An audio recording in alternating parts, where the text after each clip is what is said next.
How's it going, guys? It's your boy Splash. 7-round mock draft, Jacksonville Jaguars. Here we are. Let's get into it.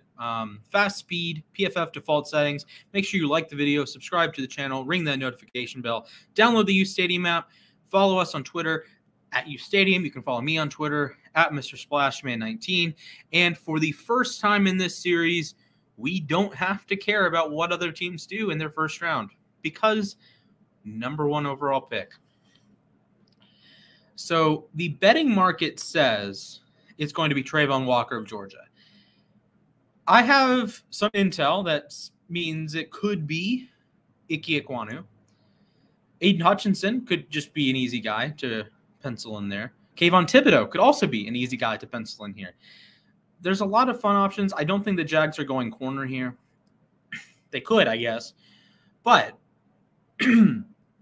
I think the smart idea is to go tackle here and get an edge at 33. So that's what I'm going to do. This is more of a what I would do mock rather than a what I think the Jags would do mock. So what I would do is I would go with the tackle. And I think Ekwonu, Neal, and Cross are very similar grades. Pick your poison here.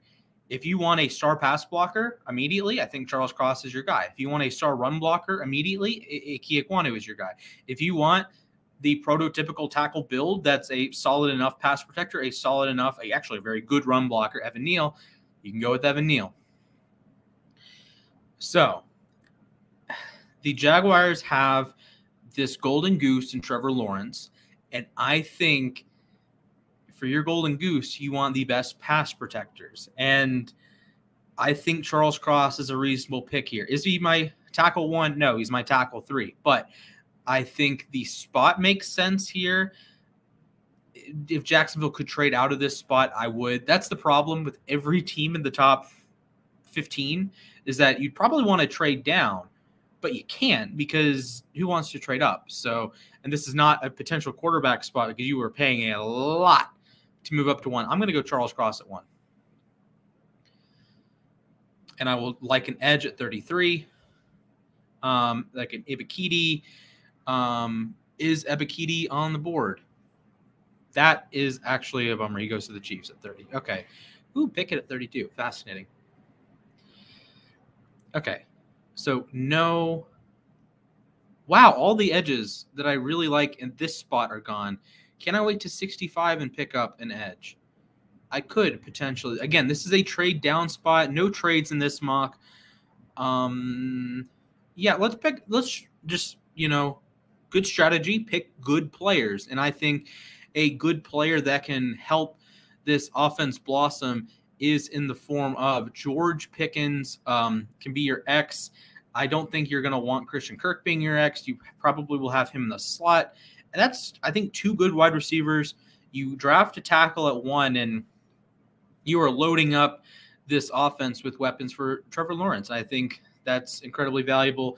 Kingsley and Gabari, I'm racing this pick in. Top of the 3rd round, racing this pick in. And I might actually double dip there at edge potentially.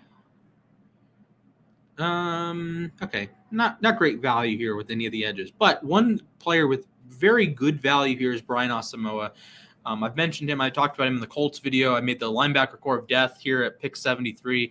But the Jags do need linebackers, and I think with Asamoah, you're getting a Darius Leonard body type, but like an inverted skill set. He's more of a I find him more to be a coverage linebacker rather than like a running, thumping linebacker. But I think he'd be a great pick here, and let's keep it rolling. 106. No quarterback. Offensive line, we've kind of figured out. You have a slot. D'Angelo Nolan is a transfer, correct?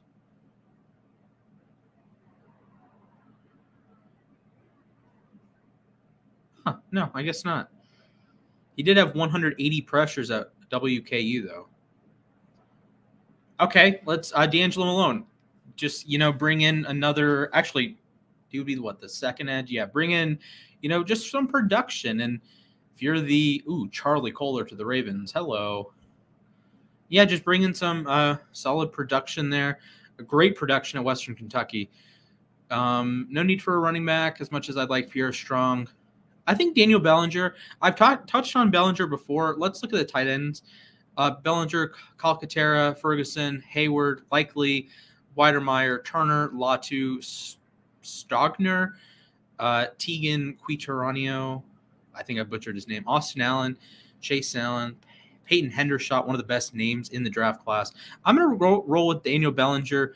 I've talked about him in several other videos. He was a rotational tight end when he was by far the best tight end at SDSU. So I think there's going to be a little bit of a depreciation of value of him because you didn't see a ton, but on the plays you did see, he was clearly the best tight end, and it was clear that San Diego State wasn't using him right. And I think Jacksonville, let's be real here, it's Jacksonville, but I think drafting good players at valuable positions is my philosophy.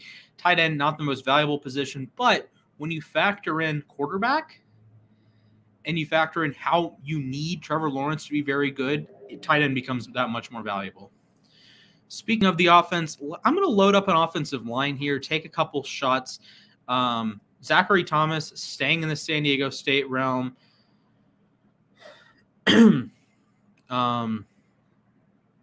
Jason Poe led all interior players with 34 bench press reps. So we get the double dip on the offensive line. I think that would be an excellent decision. Ooh, Alec Lindstrom's still available. Solid. Let's hop over to the defense, add a couple pieces here. Actually, I like the Hassan Haskins pick. He can be your bruiser because a lot of the guys in the Jacksonville offense are more predicated on speed. You're getting Travis Etienne back. That's essentially an extra first-round pick for this year's draft. He could also perhaps play in the slot. Apparently, that's what Urban Meyer wanted to use him for. So Haskins as like the thumper at 197 goal line guy. You're bringing back I'm blanking on his first name. Robinson, the undrafted not John Robinson. James Robinson. That sounds right. So 198 from the Pittsburgh Steelers. No quarterback. We just went running back. Let's get a big run defending Noah Ellis out of Idaho. All right, 2 more picks, 222, 235. Let's get it rolling here. Josh Johnson, I do like Josh Johnson. Matt Ariza, I've taken Ariza several times now. Vidarian Lowe, grown man strength out of Illinois. Cordero Volson.